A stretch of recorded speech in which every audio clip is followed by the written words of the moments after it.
pick something a bit more aggressive. Rise. Thought maybe Illusion, but you know. Rise is going to come in, and again, another thing that we don't really get to see that often nowadays.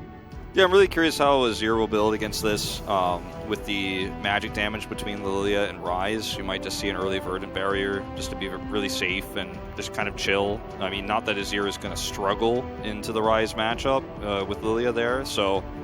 We'll see. Definitely like Dalwin Kia's here a little bit more as we do enter game number 3. And go back onto the Rift. Match 87. We're so close to the playoffs. Just today and tomorrow. And Zachariam, it's one of those cases. Just hold that thought. Yeah, remember that he has Devour, but they're waiting for this, trying to wait through the stun, and yes, he's going to have to use it on Beryl, and now Noah's on the wrong side of the fight. It seems like they don't have a lot of experience playing against Senna Ken. Yeah, that was... Should keep that in mind. This is a lot of pressure up in the top side. Khan getting hounded by the Renekton with the Dominus. He is going to have to probably leave the lane. Something like in Italy. Oh, this is... okay, he's going to have to flash, I would imagine. He's trying to avoid it. There it is. Comes in. The last auto gets him down.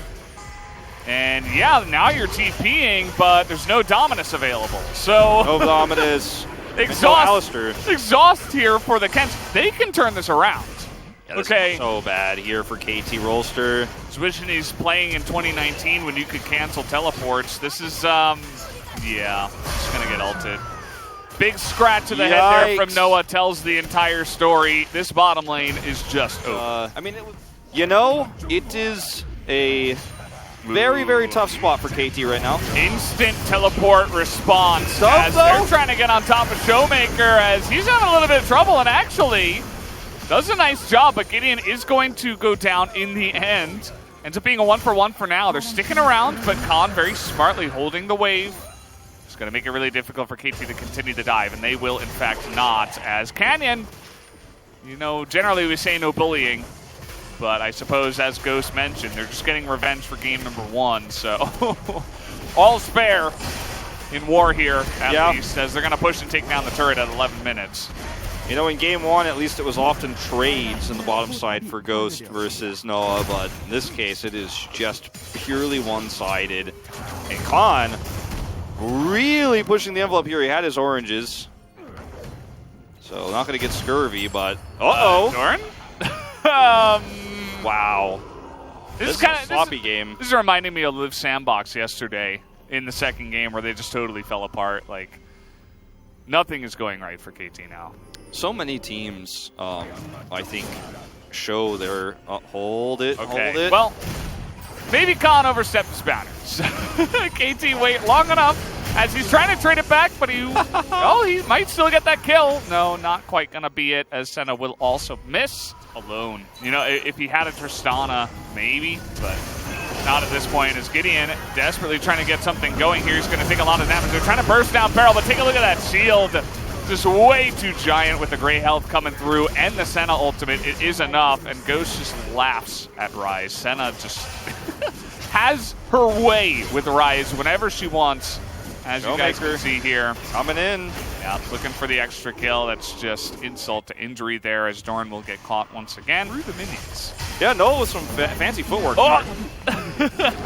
Zeus getting angry, but that's a really nice little devour there. So Beryl's just going to kind of laugh at them.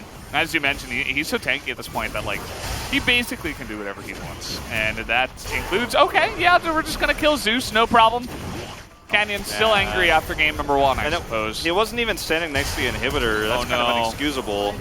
Oh, okay. Well, at least it's called Flash. Khan's actually going to ult the bottom here. Yep. This is the time in the game where it just becomes, There's no turret, and he's got a Vampiric Scepter. I think he wins this. Meanwhile, everybody's going to sleep. That's definitely feels that way. Khan is getting some speed boosts. Oh, the plant comes up. Ring around the rosy. He's going to get one more. He's going to, he'll... Oh, he got him. Okay. Boop. Hits him down. Flash is the world's emote. Oh, is Beryl going to die? Is this the moment where they kill the Tom Kench? No. Not the time. Doran is going to run away here and not be able to get away. Sleep will come in, and in typical Damwon Kia fashion, they're going to try to clean up everybody before they do take down the Nexus. Ooh, nice play here, actually, but Tahm Kench exists. He doesn't get the stun, though, and they actually kill her. Nicely done. Gonna take down Ghost. Actually does take his first death of the game by doing that. As Gideon, in a kind of desperate manner. One more chance, Gideon. Yeah, they're gonna... Against the world, by himself. Yeah. See ya. That's gonna go to Canyon, 5-0 and 3. He didn't die. He dodged the spear, Valdez. He did. Oh, there's more kills, guys. Don't kill a Nexus. Oh my god, they're actually doing it. They're actually thinking about getting in here. Canyon, they're going to let him die. They're not going to kill the Nexus, but he will flash away. You could tell that Damwon Kia was definitely a little bit frustrated with that first game. Like, they played game 2 angrily. We saw it in the comms, and then game 3 as well. Like, very particularly. Like, he even literally called him out in lane. Ghost did. Like, this is revenge for game 1. He triples the damage of Noah Valdez in this third and final game. And it's just one of those games that doesn't happen at the professional level very often, where the game ends so early on. Yeah, wow. Thank you very much, guys. And Damwon Kia closes out the series and also their last match of the regular split with a win. And KT has to watch what will happen in the upcoming series. KT Roaster tried Rise as their last pick. However, it was actually Senna and Tahm Kench getting all the work done. And we were able to see the power of Damwon Kia in terms of best of 3 and best of 5. Even though they did drop game number 1, KT Roaster, they stick to the same ban cards for the first rotation. So Damwon Kia, they adjusted their strategy. They decided to ban out Rao instead of Lilia, which means they were aware of the issues that they were facing in the game they lost. So even though we had a very similar pick and ban kind of rotation here, Damwon Kia was able to make some adjustments, and they were able to pick game number 3. And we were able to see the amount of understanding about the bottom matchup at all. I will also want to point out that KT Roaster as a whole, they had no synergy. They had no kind of chemistry together. Well, KT was able to, at the same time, Damwon Kia at the same time, they also didn't have a huge synergy with all 5 picks together, but still they were able to, put up a great show, relying on the mechanical level that they had on those picks. Unless Rise can make a pick together with the jungler in the early phase of the game, there's no way for this champion to, get super strong. I don't really think that this would be a start of Rise becoming a thing in the LCK. And Damwon Kia was able to have the edge over KT Roaster starting from the pick and ban. And a very flexible ban strategy coming out from Damwon Kia was on point as well. In game number 2, we were focusing on the jungle matchup, but this time around we want to put the highlights on the bottom lane. And the most critical thing in this lane matchup was the fact that Ghost and Burrow was so well versed in this comp. Senna and Tahm Kench was able to get ahead by picking up the best timing to take the fight. You are not supposed to dive onto Senna and Tahm Kench because they have the same amount of damage, and at the same time they can chase you down forever. And Burrow, because this player has now a very long period of career, this player knows how to play this matchup. And also, Senna was staying in the belly for the maximum time possible because that was the way they wanted to fight out this skirmish. And Tahm Kench, when he's farming, you cannot really ignore the damage output from this champion, and you cannot also at the same time just chunk him down. So that was the ideal situation for Senna and Tompkins to take.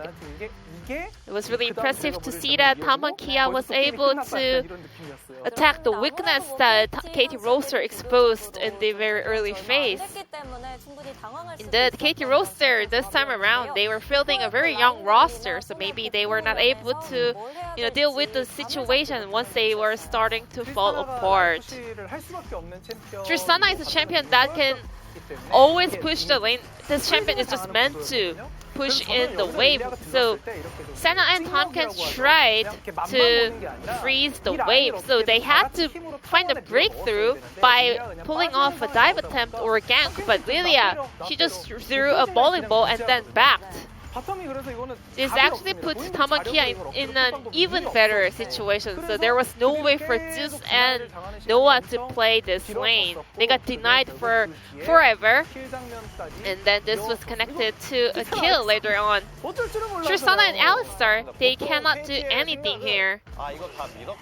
KT Roaster thought they shoved in the wave, but that was not true. They were able to, Tamankia, the bottom duos, are able to still freeze the wave. They gave the opponents no chance to stand there. They were missing all the XP and also the CS. And then once the Tao got slowed, they went in for that kill.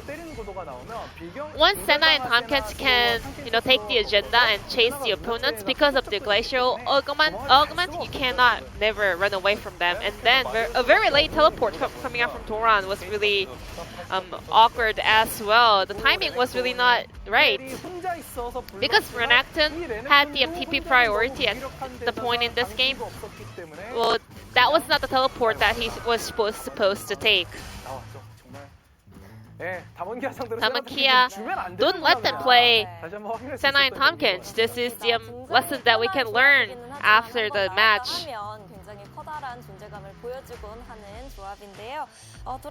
Doran was not able to pick up a win in the end, and Tamankia will be able to take the entire series and goes to pick up the POG.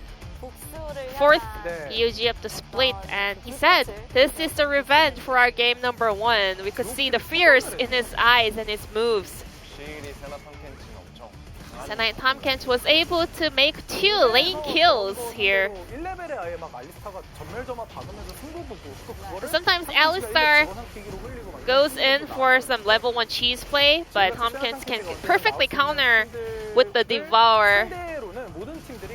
Not many teams figured out what exactly is the counter strategy to Senna and Tompkins. I think now it's time to slowly, figure out what is actually really effective into this duo, because I don't think some of the picks that we saw up against them were that effective. Well, however, it's really frustrating because once you target ban out Senna and Tompkins, then you are letting Canyon to play.